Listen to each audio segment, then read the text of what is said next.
Hello guys, মই এতিয়া মোৰ পথাৰত আছোঁ। স্কুলৰ পৰা গুচি আহিলোঁ, পথাৰলৈকে চিধা মাৰিলোঁ। ইয়াতে মোৰ বড়ো খেতি লগাইছোঁ। যোৱা জানুৱাৰী মাহৰ 13 তাৰিখে ৰুইছিলোঁ। 13 তাৰিখৰ পৰা আৰম্ভ কৰিছিলোঁ। এতিয়া বৰ্তমান আজি কেই তাৰিখ হ'ল? আজি এপ্ৰিল মে মাহৰ আজি 9 তাৰিখ। আজি 9 তাৰিখৰ দিনা যিটো হেৰি হৈছে, এই বড়ো ধানত যিটো তাৰমানে যেনেকুৱা এই চেহেৰা হৈছে বা কিমান ডাবৰ হৈছে হোৱা নাই, সেই বিষয়ে আপোনালোকক মই এতিয়া অকণমান চাবৰ কাৰণে তাৰমানে এই ভিডিঅ'টো বনালোঁ। ব্যস্ততাৰ মাজতে মই সেইবিলাক কাম কৰি আছোঁ। এইটো হৈছে মোৰ ধান, বড়ো ধান। কঠীয়াটো তাৰমানে হেৰিৰ পৰা লৈছিলোঁ, সেইটো বীজ বান্দাৰৰ পৰা। এইবাৰ কঠীয়াটো নললোঁ, কঠীয়া তাৰমানে হেৰিৰ পৰা লৈছিলোঁ। বেলেগ খেতিয়ক এজনৰ পৰা মই কঠীয়া এইবাৰ লৈছিলোঁ। লৈ পেলাই ৰুই চাইছোঁ, প্ৰমাণ কৰি চাইছোঁ। ইয়াতে তাৰমানে মই আপোনালোকক ভিডিঅ'টো বনোৱাৰ কাৰণটো হ'ল, কোনোবা যদি আগ্ৰহী আমাৰ খেতিয়ক বন্ধুসকল, নতুনকৈ কোনোবাই যদি খেতি কৰিব বিচাৰে, বড়ো ধানৰ খেতি কৰিব বিচাৰে, তেতিয়া আপোনালোকে এটা মই পৰীক্ষামূলক হেৰিটো তাৰমানে পৰীক্ষামূলকভাৱে কৰা খেতিটো চাই পেলাই আপোনালোকে তাৰমানে সেইটো নিশ্চিত কৰিব পাৰিব যে মোৰ এই ধানটো হৈছে পুৰণা ধান। যেনিবা পুৰণা ধান মানে কি, অন্য খেতিয়ক এজনৰ পৰা মই তাৰমানে সেই ধানটো কঠীয়াটো আনিছিলোঁ। এতিয়া ধানৰ সেইটো ইমান তাৰমানে টোপকেইটা ইমান দীঘল নহয়, ইমান ঠিক নহয়। সেইটো কাৰণটো সেইটোৱে যে আমি কঠীয়া ৰখাটো আমাৰ খেলি মেলি আছে, কঠীয়া আমি ৰাখিব নাজানো। গতিকে খেতিয়কসকলক তাৰমানে সেইটোৱে ক'ব বিচাৰোঁ যে সেই বড়ো ধানৰ উৎপাদন ভালকৈ যদি পাব হয়, তেতিয়া তাৰমানে বীজ বান্দাৰৰ পৰা ভাল কঠীয়া আনি পেলাই তাৰমানে ৰুব লাগে। সেইটো তাৰ আগবছৰ তাৰমানে মই বীজ বান্দাৰৰ পৰা ৰুইছিলোঁ।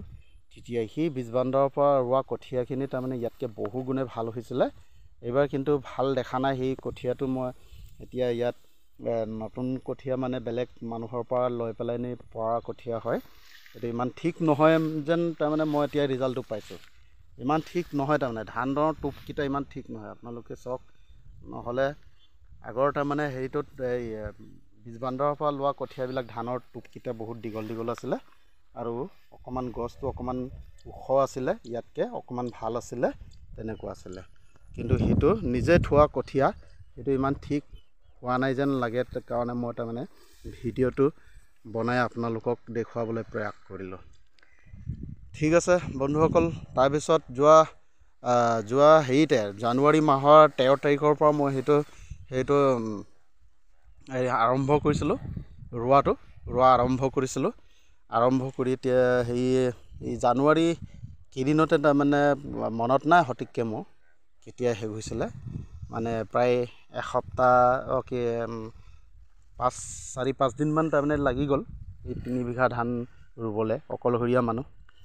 তাকে তাৰমানে আজি মে' মাহৰ 9 তাৰিখ। মে' মাহৰ 9 তাৰিখলৈকে তাৰমানে কিমান দিন হ'ল আপোনালোকে নিজে অলপ কেলকুলেশ্যন কৰি উলিয়াই চাবচোন, কিমান দিন লাগিলে, তাৰমানে ৰোৱাৰ পৰা কিমান দিন লাগিছে।